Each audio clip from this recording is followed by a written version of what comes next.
Microsoft access দিয়ে দৈনিকের লেনদেন আপনি একটা হিসাব রাখতে পারবেন, দিন শেষে দেখতে পারবেন আজকে আপনার কি পরিমাণ লেনদেন হয়েছে, আপনার ব্যালেন্স কত, ইত্যাদি ইত্যাদি। যেমন আপনি প্রতিদিন কি পরিমাণ বিক্রি করতেছেন এবং আপনার প্রতিষ্ঠান থেকে কি পরিমাণ খরচ করতেছেন, এগুলো যদি আপনি অ্যাক্সেসে ডেইলি এন্ট্রি করে রাখেন, তাহলে দিন শেষে বা উপস্থিত মুহূর্তে এক নজরে কিন্তু তার ব্যালেন্সটা আপনি জানতে পারবেন এবং ক্যাশ কেমন আছে সেটাও জানতে পারবেন। এটা আমরা অনেক সময় এক্সেলে করি। এক্সেলের থেকে কিভাবে এক্সেসে সহজে করা যায় সে বিষয়গুলো আজ দেখাবো। যেমন এখানে কয়েকটি কাজ আমরা করব। মাইক্রোসফট এক্সেস দিয়ে এই কাজটি করতে হলে আমার যা যা করতে হবে, যেমন একটি টেবিল ক্রিয়েট করতে হবে, সেখান থেকে আমাকে দুইটি কোয়েরি করতে হবে। একটি হচ্ছে টুডে ডাটা এবং টোটাল ডাটা, দুইটা মিলে দুইটা কোয়েরি হবে এবং দুইটি লিস্ট লিস্ট বক্স হবে, যেমন টুডে ট্রানজ্যাকশন এবং টোটাল ট্রানজ্যাকশন। যেন আমরা এন্ট্রি করতে গেলে একই শিটের মধ্যে বা একই ফর্মের মধ্যে দেখতে পারি যে আজকে কত টাকা ট্রানজ্যাকশন হয়েছে এবং কত টাকা এক্সপেন্সেস হয়েছে ইত্যাদি। এরপরে দিন শেষে বা আপনি সর্বশেষ একটি রিপোর্ট তৈরি করবেন, সেটা হচ্ছে আজকে কি পরিমাণ লেনদেন হয়েছে এবং তার ব্যালেন্স কি অবস্থা এবং টোটাল ট্রানজ্যাকশন। আপনি দুইটা রিপোর্ট কিন্তু তৈরি করতে পারবেন শুধুমাত্র একটি টেবিল ডাটা থেকে বা ডেইলি ডাটা ডাটা থেকে। এখানে আপনি প্রতিদিনের ডাটা এন্ট্রি করবেন। আপনি চাইলে পূর্বের ডাটা চেক করতে পারেন বা এডিট করতে পারবেন। সব কিছু কিন্তু আজকে একটি প্রজেক্টের মধ্যে দেখানো হবে। সম্পূর্ণ প্রজেক্ট ভিত্তিক কাজ করার কারণ হচ্ছে একটি প্রজেক্টের থেকে আপনি বেশ কিছু কাজ একই সাথে শিখতে পারবেন। কিভাবে একটি টেবিল তৈরি করবেন বা কিভাবে তার কোয়েরি করতে হয়, লিস্ট বক্স কিভাবে করতে হয়, রিপোর্ট কিভাবে করতে হয়, এর সঙ্গে কয়েকটি বাটন কিভাবে তৈরি করতে হয়, সবগুলোই একটি ভিডিও থেকে আপনি মোটামুটি বেসিক ধারণা এখান থেকে পেয়ে যাবেন। তাহলে প্রথমে আমি একটি টেবিল ক্রিয়েট করব, তার আগে আমার মাইক্রোসফট এক্সেসের একটি ডাটাবেস ক্রিয়েট করে নিতে হবে। ব্ল্যাঙ্ক ডাটাবেস নিব। ডাটাবেসটি একটি টেবিল তৈরি হয়ে অটোমেটিকলি ডিফল্টভাবে থাকে। এই টেবিলটাকে আমরা একটু এডিট করব। প্রথমে ডিজাইন মোড নিতে হলে টেবিলটাকে সেভ করতে হবে। আমি টেবিলটা সেট করব হচ্ছে, দেখুন এখানে ডেইলি ডাটা নামে একটি টেবিল তৈরি হবে। ডেইলি ডাটা নামে একটি টেবিল তৈরি করব। ওকে, এই টেবিলটার মধ্যে কি কি থাকবে? সাপোজ এখানে থাকতে পারে ডেসক্রিপশন, থাকতে পারে, এটা শর্ট টেক্সট থাকবে এবং এখান থেকে ট্রানজ্যাকশন ডেট থাকবে, কারণ এখান থেকে আজকের যে ট্রানজ্যাকশনগুলো বের করতে হলে এই ডেটের উপরে ফিক্সড করে বের করতে হবে। ট্রানজ্যাকশন ডেট, এখানে আপনি ডেট ফরম্যাট রাখবেন, ডেট অ্যান্ড টাইম রাখবেন। এখানে আরেকটি কাজ, সেটা হচ্ছে ডেট অ্যান্ড টাইমটা যখন আপনি এখান থেকে সিলেক্ট করবেন, ট্রানজ্যাকশন করতে গেলে যেন অটোমেটিকলি আজকের তারিখ দেখা যায়, সেক্ষেত্রে আমাকে এখানে ডিফল্ট ভ্যালু এখানে একটি ফর্মুলা দিয়ে দিতে হবে। সেটা হচ্ছে এখানে ডেট ফার্স্ট ব্র্যাকেটে স্টার্ট এবং এন্ড করে দিবেন, এটা দিবেন। এখানে অটোমেটিকলি আজকের ডেটটা এখান থেকে সিলেক্ট হয়ে যাবে। আপনি চাইলে পরিবর্তন করতে পারবেন, না চাইলে আজকের ডেটে ট্রানজ্যাকশনটা অটোমেটিকলি হয়ে যাবে। এরপরে আছে সেল অ্যামাউন্ট থাকতে পারে, এটা নাম্বার ফরম্যাটে থাকবে। এরপরে থাকবে এক্সপেন্স অ্যামাউন্ট, এক্সপেন্সেস অ্যামাউন্ট, এটাও নাম্বার ফরম্যাটে থাকবে। এরপরে থাকতে পারে আপনি আরও কিছু দিতে পারেন, এখানে টুডে ব্যালেন্স বা এই টাইপের কিছু একটা দিতে পারেন, তবে এখানে আর কিছু প্রয়োজন নাই। একটি নোট আপনি নোট বক্সে আপনি রাখতে পারেন, সমস্যা নেই। শেষ হয়ে গেল আমার এই ফর্মটা। দেখুন এই ফর্মটা ডাবল ক্লিক করলে যদি ওপেন করি, সেক্ষেত্রে এখানে কিন্তু ডেসক্রিপশন থাকবে, ট্রানজ্যাকশন ডেট থাকবে, অটোমেটিকলি আজকের ডেট নিয়ে নেবে, সেল অ্যামাউন্ট থাকবে, আপনি দিলে দিতে পারেন বা যে কোনো একটা অ্যামাউন্ট দিতে পারেন। এক্সপেন্স অ্যামাউন্ট আপনি কী পরিমাণ খরচ করতেছেন ওই ট্রানজ্যাকশনে দিতে পারবেন এবং এটা আপনি একটা নোট রাখতে পারবেন। ওকে, এটা আমি একটি ফর্মে রূপান্তর করব। তার আগে আমার কিছু কোয়েরি করতে হবে। একটু কোয়েরি করে নিব, সেটা হচ্ছে আজকের ডেট বের করার জন্য বা আজকের ডেটে কি পরিমাণ ট্রানজ্যাকশন আছে সেটা দেখার জন্য টুডে কোয়েরি দিয়ে আমি একটি কোয়েরি করব। এখান থেকে আমার টেবিলটি অ্যাড করে নিব। অ্যাড করে নিয়ে সবগুলো ট্রানজ্যাকশনের সবগুলো ডাটা ফিল্ডটা আমি এখান থেকে সিলেক্ট করব। সিলেক্ট করে সবগুলো ডাটা ফিল্ড এনে দিব এখানে। ওকে, এরপরে এখানে যে ট্রানজ্যাকশন ডেট, সেই ডেটে আমি এখান থেকে সিলেক্ট করে দেবো ডেট। তার মানে আজকে ডেটে যে ট্রানজ্যাকশনগুলো আছে শুধুমাত্র সেইগুলো এখানে দেখা যাবে। ওকে, কোয়ারিটি সেভ করব আমি, কন্ট্রোল এস দিয়ে কোয়ারি সেভ করব, কিউ আর ওয়াই কোয়ারি বোঝানোর জন্য। টুডে ট্রানজ্যাকশন বা টুডে ডাটা। ওকে, এটাকে ক্লোজ করে দিব। আমি এই কোয়ারিটিটা আবার কপি করে নিব, আমি কিন্তু এখানে দুইটা কোয়েরি করতে চাইছিলাম, সেই একটা হচ্ছে টুডে ডাটা এবং টোটাল ডাটা, এখানে দুইটা কোয়েরি হবে। ওকে, এখানে আবার কপি করা আছে, আমি এখানে পেস্ট করে দিব, কোয়েরির নাম চেঞ্জ করে দিব, এখানে টুডে ডাটা দেওয়া ছিল, এখানে আমি টোটাল ডাটা এডিট করে দিব।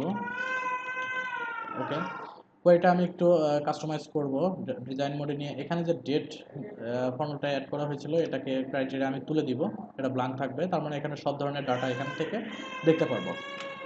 ওকে, এরপরে আরও দুইটা রিপোর্ট তৈরি করব আমি, একটা হচ্ছে টোটাল টুডে ট্রানজ্যাকশন এবং টোটাল ট্রানজ্যাকশন, দুইটা এখানে রিপোর্ট তৈরি হবে, এবং রিপোর্ট দুইটা তৈরি করব এই দুইটা কোয়ারির উপরে ডিপেন্ড করে।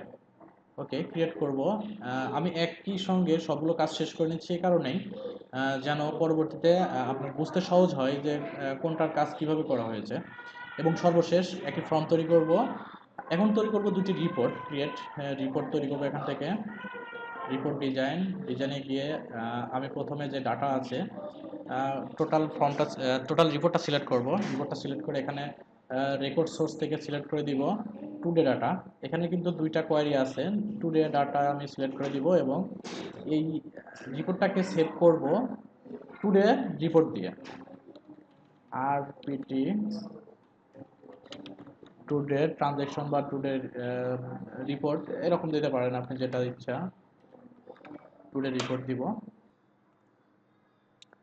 এরপর টোটাল রিপোর্ট সিলেক্ট করে এখানে রেকর্ড সোর্স থেকে সিলেক্ট করে দিব today data, query today data. Okay, এরপরে আমি এখান থেকে ডিজাইন থেকে এক্সিস্টিং ফিল্ড থেকে সবগুলো ফিল্ড ডাটা টাইপগুলো আমি এখান থেকে ড্রাগ করে দিব। ওকে, এরপরে অ্যারেঞ্জ থেকে ট্যাবুলার করে দিব, শেষ। এখন এই ফিল্ডগুলোকে একটু টেনে উপরে উঠিয়ে দিব, এবং এখানে আমি একটু ফর্মুলা ইউজ করব, কারণ হচ্ছে এখানে টোটাল কত সেল বা টোটাল এক্সপেন্সেস কত, এগুলো টোটাল ব্যালেন্স বের করার জন্য এখানে আমি কিছু ফর্মুলা ইউজ করব, সেজন্য আমাকে রিপোর্টের উপর রাইট বাটন ক্লিক করে রিপোর্ট হেডার অ্যান্ড ফুডারটা ইনেবল করে নিতে হবে।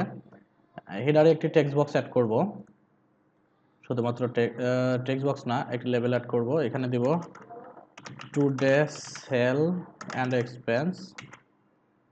ওকে, এটা উপরে থাকবে, এবং নিচেই এখানে যে রিপোর্ট ফুটার আছে এখানে আমি একটা টেক্সট বক্স অ্যাড করব, সেটা টোটাল সেল অ্যামাউন্ট এবং টোটাল এক্সপেন্স অ্যামাউন্ট ব্যালেন্স আনার পরে আমি এখানে টোটাল সেল অ্যামাউন্ট যোগ করব এবং টোটাল এক্সপেন্স অ্যামাউন্ট যোগ করব, এরপরে আমি ব্যালেন্স বের করব, সেটা টুডে হতে পারে বা টোটাল হতে পারে। ডিজাইন থেকে টেক্সট বক্স নিব এখানে রিপোর্ট ফুটারে। ওকে, এখানে টেক্সট বক্সের নাম দিব বা এখানে ক্যাপশনটা দিয়ে দিব টোটাল, জাস্ট এতটুকুই লিখবো। এখানে যে সেল অ্যামাউন্ট আছে তার নিচে এই বক্সটা এনে দিব, টেক্সট বক্সটা এনে দিব। ওকে, সেল অ্যামাউন্ট, এখানে আমি ইকুয়াল দিয়ে ফর্মুলাটা লিখবো, এখানে SUM ফার্স্ট ব্র্যাকেট স্টার্ট করব এবং এখানে থার্ড ব্র্যাকেট স্টার্ট করব, দেখুন লিখবো সেল অ্যামাউন্ট। এটা লেখার কারণ হচ্ছে আপনারা হয়তো জানেন সাম করার জন্য আমাকে সাম ইকুয়াল সাম দিয়ে ফার্স্ট ব্র্যাকেট এবং থার্ড ব্র্যাকেট দিব, এই কারণে এখানে সেল অ্যামাউন্টটা টোটাল এই অ্যামাউন্টটা বা এই কলামটা টোটাল যোগ হবে। ওকে, এখানে আরও একটি টেক্সট বক্স নিব, এটাকে আমি কপি করব, কন্ট্রোল-C কন্ট্রোল-V, এই ক্যাপশনটা উঠিয়ে দিব, টেক্সট বক্সটাকে ড্র্যাগ করে এখানে এক্সপেন্সে নিয়ে যাব। ওকে, এখানে আমি সেল অ্যামাউন্টটাকে পরিবর্তন করে এক্সপেন্স সিলেক্ট করে দিব, টাইপ করে দিব, এইখানে যে স্পেলিংটা আছে সেম স্পেলিং এখানে লিখব, XPANCACS অ্যামাউন্ট। ওকে, যদি স্পেলিংয়ে কোনো ভুল থাকে সেক্ষেত্রে আমার ব্যালেন্সটা দাঁড়াবে না। ওকে, আমার এখানে পেজ ফুটারের প্রয়োজন, এটাকে ক্লোজ করে দিব। আরও একটা টেক্সট বক্স নিব, সেটা হচ্ছে ব্যালেন্স বের করার জন্য। ওকে, এখানে কিন্তু আমি শুধুমাত্র টুডের ব্যালেন্স বের করতেছি, টুডের অ্যামাউন্টগুলো যোগ করতেছি বা বিয়োগ করতেছি এখানে। এছাড়াও টোটাল রিপোর্ট করতে গেলেও একই ফর্মুলা ইউজ করতে হবে, শুধুমাত্র রিপোর্টটি কপি করে নিলেই এখানে হয়ে যাবে। ওকে, এখান থেকে আমি একটু বড় করে নিব, বিল্ডে নিয়ে যাব, এবং এখান থেকে টোটাল এক্সপেন্সটা তো আছে, তার আগে একটি ফর্মুলা এখান থেকে এই ফর্মুলাটাই কপি করে দিব, জাস্ট এখান থেকে একটি বিয়োগ চিহ্ন দিব এবং এই এক্সপেন্সের পরিবর্তে এখানে টোটাল সেল অ্যামাউন্ট, যেটা সেল অ্যামাউন্টটা আসবে, সেল অ্যামাউন্টটা টাইপ করে দিব, sale amount, just sale amount. Okay, এখন আমি এটাকে ক্লোজ করে দিব, এখানে জাস্ট টাইপ করে দিব ব্যালেন্স।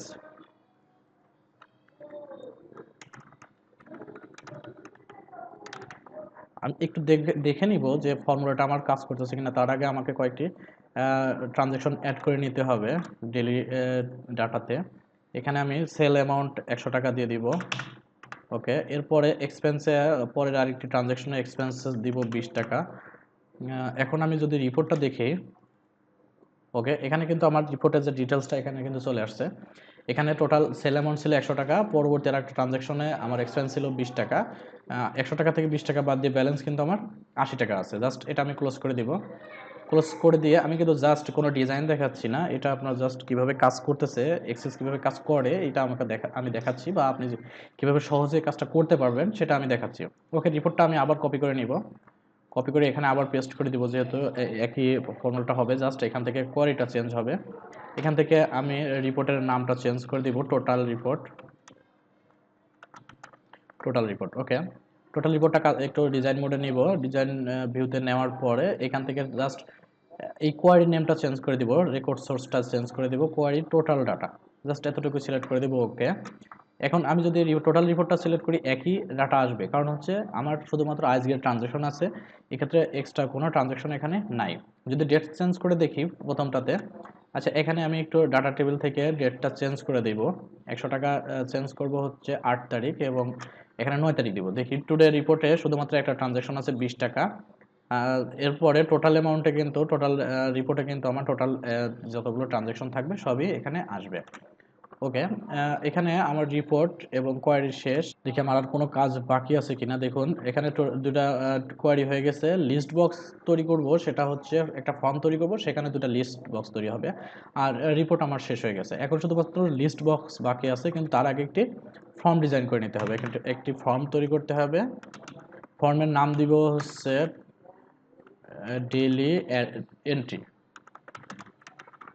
ডেইলি এন্ট্রি একটি ফর্ম তৈরি করব ডেইলি এন্ট্রি নামে, এবং সেখানে সব ধরনের বাটন ইন টোটাল ডিটেলস থাকবে।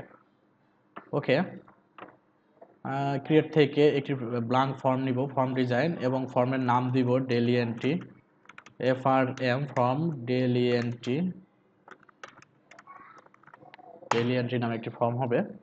এখানে আমি যে ডাটাগুলো এন্ট্রি করব সবগুলো ডাটা যেন ডেইলি ডাটাতে এটা সেন্ড হয়, এজন্য আমাকে রেকর্ড সোর্স থেকে ডেইলি ডাটা সিলেক্ট করে দিতে হবে, এবং এখান থেকে ডিজাইন মোড থেকে টোটাল এক্সিস্টিং ফিল্ডগুলো আমার এখান থেকে ড্রাগ করে দিতে হবে। ওকে, সবগুলো আমি সিলেক্ট করে ড্রাগ করে দিব। এখানে এক্সট্রা কোনো ডিজাইন আমি করব না, জাস্ট এখানে কয়েকটি বাটন তৈরি হবে, দুটি লিস্ট বক্স তৈরি হবে। ওকে, আমি একটু এটা ভিউ করে দেখব, জাস্ট ভিউ করে দেখব। হ্যাঁ, ওকে, এখানে আমার ট্রানজ্যাকশনগুলো আসবে। এখানে দুইটি বাটন হবে, একটি হচ্ছে সাবমিট বা নেক্সট এই টাইপের, বা অ্যাড নিউ, কয়েকটি বাটন হবে। প্রথমে সাবমিট ক্রিয়েট করব, বাটন থেকে জাস্ট ডাটাটা সাবমিট হবে বা সেভ হবে। ওকে, রেকর্ড রেকর্ড অপারেশন থেকে আমি সেভ বা অ্যাড নিউ রেকর্ডে ক্লিক করে এখানে নেক্সট করব। বাটনের নাম দিব সাবমিট বা অ্যাড বা এন্ট্রি, যে কোনো আপনি যে কোনো একটা কিছু দিতে পারবেন। ওকে, এটা গেল। এরপরে বাটন এখানে আমার দুটো লিস্ট বক্স তৈরি হবে, একটা হচ্ছে আজকের জন্য এবং একটা টোটালের জন্য। ওকে, এখানে আমি ডিজাইন থেকে লিস্ট বক্স অ্যাড করব। দেখুন এখান থেকে আপনি লিস্ট বক্স সিলেক্ট করে বা ক্লিক করে এখানে যদি ফর্মের মধ্যে ক্লিক করেন তাহলে কিন্তু এখান থেকে দেখা যাবে। এখানে যে পপআপ উইন্ডোটা আসছে, এখানে বেশ কিছু কাজ আছে। জাস্ট যেভাবে আছে আমি এভাবেই সিলেক্ট করে রেখে নেক্সট করব। এরপরে টোটাল ডেইলি ডাটা সিলেক্ট করা অবস্থায় নেক্সট করব। ওকে, সবগুলো ফিল্ড আমাকে এখান থেকে ডাবল ক্লিক করে অ্যাড করে দিতে হবে। নেক্সট নেক্সট করে যাব। এখান থেকে ট্রানজ্যাকশন আইডি যদি দেখতে চান দিতে পারেন, না চাইলে না দিতে পারেন, সমস্যা নেই। আমি ট্রানজ্যাকশন আইডির এখন আমার প্রয়োজন নাই। ওকে, নেক্সট নেক্সট করে ফিনিশ করে দিব। ওকে, এখানে একটা হলো টোটাল, এটা হচ্ছে টোটাল ট্রানজ্যাকশন। ওকে, এটা আপনি এভাবে দিতে পারেন, বা আমি কোয়ারির উপরে ডিপেন্ড করে আনবো। আচ্ছা, আরেকটা টেক্সট বক্স নিয়ে আসবো হচ্ছে লিস্ট বক্স নিয়ে আসবো হচ্ছে টুডে ট্রানজ্যাকশনের উপরে। ওকে, এটাকে কোয়ারি করতে হবে। লিস্ট বক্স, এখান থেকে টোটাল ট্রানজ্যাকশনটা সিলেক্ট করব। ওকে, এখান থেকে কোয়ারি সিলেক্ট করব, কোয়ারিজ টুডে ডাটা সিলেক্ট করে নেক্সট করব। ওকে, ডাবল ক্লিক করে সবগুলো এন্ড করে দিব। ট্রানজ্যাকশন নেক্সট নেক্সট করব, আইডির প্রয়োজন হবে। ওকে, যা আছে এভাবে নেক্সট করে দিব, ফিনিশ। ওকে, এখান থেকে আমি এর ক্যাপশন চেঞ্জ করে দিব, এটা হচ্ছে টোটাল ডাটা বা টোটাল ট্রানজ্যাকশন, এটাকে একটু ছোট করে দিয়ে দিই, উপরে দিয়ে দিব। ওকে, এভাবে আপনি সিলেক্ট করে ডাক করলে উপরে চলে যাবে। জাস্ট এন্ট্রি করে দিবেন, নিচে সেটিং কাস্টমাইজ আপনার মতো আপনি করবেন। ওকে, এখানে জাস্ট এটা হচ্ছে টুডে ট্রানজ্যাকশন, এভাবে আপনি এটাকে কাস্টমাইজ করে নেবেন। ওকে, ক্যাপশনটা হবে টুডে ডাটা বা টুডে ট্রানজ্যাকশন। এটাকে আমি একটু নিচে নিয়ে এসে এটাকে উপরে উঠাই দিই। এটা হচ্ছে টুডে ডাটা উপরে থাকবে এবং টোটাল ডাটাটা নিচে থাকবে। ওকে, নেক্সট বাটন, এবং এখান থেকে আপনি দুইটা রিপোর্টের বাটন ক্রিয়েট করবেন। এজন্য ডিজাইন মোড থেকে প্রথম বাটনটি হবে এখান থেকে রিপোর্ট অপারেশন থেকে ওপেন রিপোর্ট বা রিপোর্ট ওপেন দিবেন। নেক্সট প্রথম রিপোর্টের নাম দিবেন হচ্ছে, বা প্রথম কোন রিপোর্টটি দেখা যাবে সেটা হচ্ছে টুডে রিপোর্ট। ওকে, বাটনের নাম দিবেন টুডে ট্রানজ্যাকশন বা টুডে রিপোর্ট। নেক্সট ফিনিশ, এবং আরেকটি বাটন দিব, সেটা হচ্ছে টোটাল ট্রানজ্যাকশন বা total report. Okay, report operation থেকে open report, next total report. Okay, next করব, ওইখানে যে রিপোর্টটি তৈরি করছিলাম জাস্ট এখানে ক্লিক করলে ওই রিপোর্টটি তৈরি হবে। ওকে, আমি এই বাটনটি আইকন রেখে দিয়েছি, জন্য আমি ডিলিট করে দিয়ে বাটনটি ডিলিট করে আবার নতুন করে বাটন ক্রিয়েট করব। Report, open report, next total report select করে নেক্সট করব। সরি, আবারও এখান থেকে বাটনের নাম দিয়ে দিব টোটাল রিপোর্ট। Okay, next. খুব মনোযোগ সহকারে দেখবেন, তাহলে আপনি নিজেই করতে পারবেন, বা এই প্রজেক্ট থেকে আপনি নতুন আইডিয়া নিয়ে আপনার প্রয়োজনীয় প্রজেক্ট আপনি কাস্টমাইজ করতে পারবেন, বা এখান থেকে যে কাজগুলো দেখানো হয়েছে একটু নিজের মতো করে সাজিয়ে নিলে আপনি অন্য একটি ডাটাবেজ আপনি তৈরি করতে পারবেন সেম ডিজাইনে বা সেম ক্রাইটেরিয়াগুলো দিয়ে। এখানে জাস্ট ডেইলি ট্রানজ্যাকশনগুলো দেখানো হচ্ছে এই কারণেই যে এটা কয়েকটি কাজ একই সঙ্গে আপনি এখান থেকে দেখতে পারবেন। ওকে, এরপরে এটা আসতে পারে ক্লোজ বা কোয়াইট একটা বাটন থাকতে পারে, এখানে আর কিছু প্রয়োজন নেই। অবশ্যই প্রত্যেকটা বাটনের সঙ্গে একটি করে রিফ্রেশ অ্যাড করে নেব। ওকে, সেটি করতে হলে সাবমিট থেকে ইভেন্ট অন ক্লিক যেটা দেওয়া আছে এখান থেকে লিস্ট বাটনে ক্লিক করব। এরপরে এখান থেকে একটু টাইপ করে দিব রিফ্রেশ, জাস্ট এতটুকুই দিয়ে এন্টার করব, সেভ, ক্লোজ। ওকে, এরপরে টুডে রিপোর্টের আগে একটি রিফ্রেশ বাটন দিব। ওকে, এখান থেকে রিফ্রেশ ক্লিক করব এবং এটাকে ধরে ড্রাগ করে উপরে উঠিয়ে দেব। তাহলে যখন আপনার রিপোর্টটি দেখা যাবে, ওই রিপোর্টটি আপনার রিফ্রেশ হয়ে যাবে, ডাটাবেজ রিফ্রেশ হয়ে তারপরে রিপোর্টটি দেখা যাবে। কোনো কারণে লাস্ট এন্ট্রিগুলো যদি না দেখা যায়, সেক্ষেত্রে আপনি এই কাজটা করে নিতে পারেন। রিফ্রেশ করে দিলে ট্রানজ্যাকশনের সর্বশেষ ব্যালেন্সগুলো বা সর্বশেষ ট্রানজ্যাকশনগুলোই আসবে। ওকে, আপাতত আমি ফর্মটি সেভ করছি। ফর্মটি ক্লোজ করে দিয়ে যদি ডাবল ক্লিক করে ফর্মটি ওপেন করি, দেখুন। ওকে, সাবমিট। এখন যদি আমি নতুন একটি ট্রানজ্যাকশন রেডি করি, সেটা হচ্ছে যদি ডেসক্রিপশনে যে কোনো কিছু দিতে পারেন। সেল অ্যামাউন্টে দিব 1200 টাকা, কোনো এক্সপেন্সেস নাই, সাবমিট করে দিব। দেখুন এখানে সাবমিট করার সঙ্গে সঙ্গে ট্রানজ্যাকশনগুলো কিন্তু চলে আসতেছে। এখানে তিনটা, তার মানে এটা টোটাল ডাটা, এবং এখানে টুডে ডাটা, এটা শুধুমাত্র দুইটা হয়েছে, এজন্য দুটো দেখা যাচ্ছে। আচ্ছা, এখানে একটা কাজ করা যায়, সেটা হচ্ছে এই লিস্ট বক্সের কোনো হেডার নাই বা হেডটা নাই, এই হেডটা আমি এনে দেবো ডিজাইন ভিউতে নিয়ে, এইটাকে একটু নিচেই নামিয়ে দিব, টোটাল ডাটা দেখা যাচ্ছে না। ওকে, প্রত্যেকটা লিস্ট বক্স ধরে ফরম্যাট থেকে এখানে কলাম হেডটা ইয়েস করে দিব, এটাকেও ইয়েস করে দিব, তাহলে কলামের যে হেডলাইনগুলো আছে সেটি দেখা যাবে। ওকে, আমি ফর্মটি রান করব। দেখুন, রান করলে কিন্তু এই অবস্থায় দেখা যাচ্ছে এবং সবগুলো ডাটা এখান থেকে দেখা যাচ্ছে। এটা হচ্ছে আজকের ট্রানজ্যাকশন দুইটা, এবং এখান থেকে টোটাল ট্রানজ্যাকশন কিন্তু দেখা যাচ্ছে, ট্রানজ্যাকশন ডেট ওয়াইজ কিন্তু দেখা যাচ্ছে। আমি এখানে আরও একটি ডাটা ট্রানজ্যাকশন করব, সেটা হচ্ছে সাবমিট করব নেক্সটে। ওকে, এখান থেকে সেল অ্যামাউন্ট 120 টাকা করব, সাবমিট। আরও কিছু ট্রানজ্যাকশন আমি দিয়ে দেবো আজকের ডেটেই 1300 টাকা। দেখবেন নিচে দিয়ে কিন্তু আমার ট্রানজ্যাকশন বাড়তে থেকে। ওকে, এক্সপেন্সে আরও কিছু আমি ট্রানজ্যাকশন দেখাবো। ওকে, ট্রানজ্যাকশন এক্সপেন্সেও দেখাচ্ছে, এটা কিন্তু অটোমেটিকলি চেঞ্জ হচ্ছে। আচ্ছা, এখন টুডে রিপোর্টটা দেখবো। টুডে রিপোর্টে যখন ক্লিক করব, তখন দেখুন এখানে টোটাল ট্রানজ্যাকশন কত টাকা হয়েছে, এবং সেল কত টাকা হয়েছে, এবং এক্সপেন্স কত টাকা আছে। এরপরে টোটাল ব্যালেন্স কিন্তু এটা দেখা যাচ্ছে। ওকে, এটাকে আমি ক্লোজ করে দিব। এরপরে আমি টোটাল রিপোর্টে যদি সিলেক্ট করি তাহলে দেখুন এখানে আমার টোটাল টোটাল কিন্তু এখানে দেখা যাচ্ছে আজকে, এবং তার এ পর্যন্ত কতগুলো ট্রানজাকশন ছিল সেগুলো কিন্তু এখানে দেখা যাচ্ছে। আচ্ছা, রিপোর্ট দুটাকে একটু ডিজাইন করে দিতে হবে। সেটা হচ্ছে রিপোর্টে যখন ক্লিক করবো এটা পপ আপ ওপেন হবে, সেটা হচ্ছে এই কারণে সামনে চলে আসবে, এটাকে ক্লোজ করা লাগবে না বা পেছনে পাশাপাশি ওপেন হবে না। ওকে, ইয়েস করে দেবো, পপ আপ মেনুটা ইয়েস করে দিব। এরপরে টোটালটাও আমি পপ আপ মেনুটাকে ইয়েস করে দেবো, কাস্টমাইজ পপ আপটা ইয়েস করে দিব। ওকে, ক্লোজ করে দিই, সেভ ইয়েস। ওকে, এখন যদি আমি ডেইলি টুডে রিপোর্টে ক্লিক করি তাহলে দেখুন আমার রিপোর্টটি পপ আপ মেনুতে ওপেন হচ্ছে এবং এটা ক্লোজ করতে পারতেছেন। টোটাল টুডে রিপোর্টটাও একই অবস্থায় আপনি এটাকে ক্লোজ করতে পারতেছেন। তাহলে আপনি টুডে এবং টোটাল যে একটা রিপোর্টের কাজ এবং ট্রানজ্যাকশন, প্রতিদিনের ট্রানজ্যাকশন আপনি অ্যাড করতে পারতেছেন। এখান থেকে কি পরিমাণ ব্যালেন্স আপনি এক্সপেন্স করতেছেন সেটাও দেখতে পারতেছেন, এবং সর্বশেষ ব্যালেন্সটাও কিন্তু আপনি এখান থেকে টোটাল ব্যালেন্স থেকে কিন্তু লাস্ট ব্যালেন্সটাও আপনি এখান থেকে দেখতে পারতেছেন টোটাল রিপোর্ট থেকে। তো এই ভিডিওটা আসলে অনেক বড় হয়ে গেল, তারপরেও যদি আপনি ভিডিওটা সম্পূর্ণ দেখেন আশা করি এই রিপোর্টের উপরে বা আপনার এই প্রজেক্টের উপরে আরো কিছু প্রজেক্ট আপনি কাজ করতে পারবেন বা এখান থেকে অনেক কিছু আপনি শিখতে পারবেন। তো ভালো থাকবেন, দেখা হবে পরবর্তী কোনো ভিডিওতে। আল্লাহ হাফেজ।